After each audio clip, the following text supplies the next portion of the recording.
When Rishi Sunak thought he sailed into slightly calmer waters, the Tory sharks are circling the Prime Minister. Liz Truss and Boris Johnson are pushing for tax cuts ahead of the budget. Remember, the last time the government tried it the Truss way, the pound tanked and mortgage rates exploded and she was gone in 44 days. In fact, she lasted less time than a lettuce, you might remember.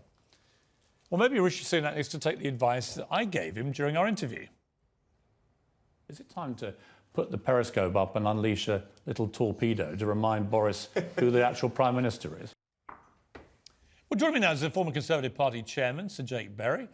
Ava and Esther still here, and I'm joined by TalkTV's political editor, Kate McCann. I'm going to start with Kate McCann down in Westminster. The Liz Truss comeback that nobody forecast and nobody seems to want. Why is this happening? Why is she not taking a dignified period of silence of, say, 20 years? As we try and forget the damage she wrought on our economy? Yeah, Piers, I think that's a question that actually lots in the Conservative Party, not least in the country, are asking themselves too.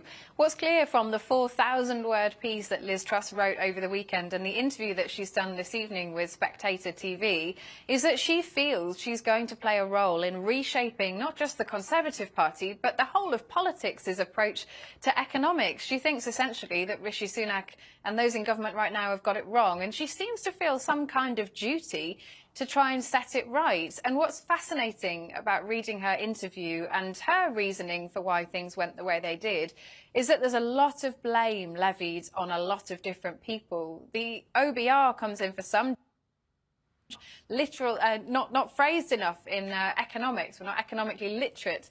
We play a part too. She's clearly thought about the reasons why she believes things went wrong for her. But I think the mood in the Conservative Party is pretty much not right now, thank you very much, even though there are many on those benches who think they'd like to see... It's not right now. It's not never, thanks. It's unbelievable. I mean, I read this 4,000-word thing.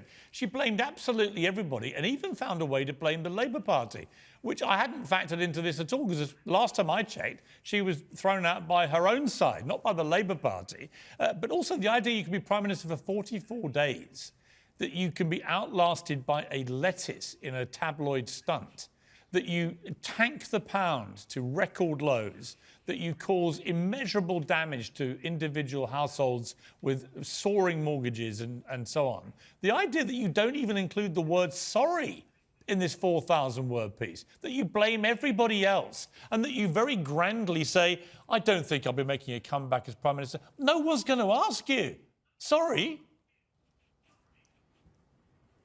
Yeah, well, I mean, I think she evidently feels like she was unfairly turfed out, and she's gone away, thought about it, come back and explained all the reasons why she feels it wasn't fair. I mean, I think the most telling moment for me in what we've seen from her over the last 24 hours was she still doesn't really seem to have an answer to the question of why she sacked her own Chancellor, which you would think she had spent some time thinking about.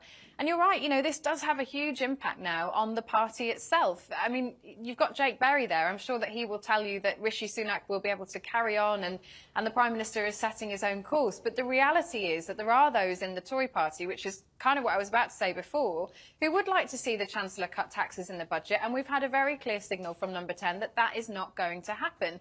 And remember, we're not that far out from a general election, and there are lots of Conservative MPs worried about whether or not they'll be able to keep their seats, who would like to see more action from the Prime Minister, who doesn't feel himself that now is the right time to rock. I'm just trying to wonder, I'll bring in Jake Berry, I'm just trying to wonder how stupid you have to be as a Conservative Member of Parliament to think the best thing that Rishi Sunak could do right now is the thing that Liz Truss did, which tanked the pound, virtually collapsed our economy, almost led to us defunding ourselves, and led to her having to leave after 44 days as the record worst Prime Minister in history. What part of the brain of any Tory MP, and by the way, if you're one of them, I include you, so this is your chance to either convict yourself or acquit, but what part of that thinking is anything other than insanity? I mean, it'd be like the old Einstein thing, the definition of insanity, doing the same thing again and again, expecting a different result. Well, Piers, look, Rishi Sunak himself has committed to lower taxes before the next general election, looking at the basic rate of income tax. That's something I support. I think families up and down this country realise there's a little bit too much month and not enough salary, and a great way of helping them out is to cut their taxes. But he said he'll do it in his own time We all when it's right Jake, for the economy. We all want to cut our taxes, right? Well, we shouldn't be Everybody surprised wants that to spend. Conservative MPs believe in cutting taxes. It's absolutely it's a fine. sort of mantra of the party. Fine, but the mantra of the party I keep hearing is, and this is from people that I know, for example, worship Margaret Thatcher, right? Margaret Thatcher, I don't know where this myth has developed that the first thing she did was slash taxes. She didn't. The first thing she did with the tricky economy that she inherited was she stabilised the economy, and when she was comfortable about it being stable, then she cut income tax dramatically, and it was a huge success. That's clearly what should be happening here. You stabilise the economy first. The inflation is still raging away at these huge levels. What you don't do is pour petrol onto the inflation bonfire at this particularly perilous moment, do you? I mean, it's mad.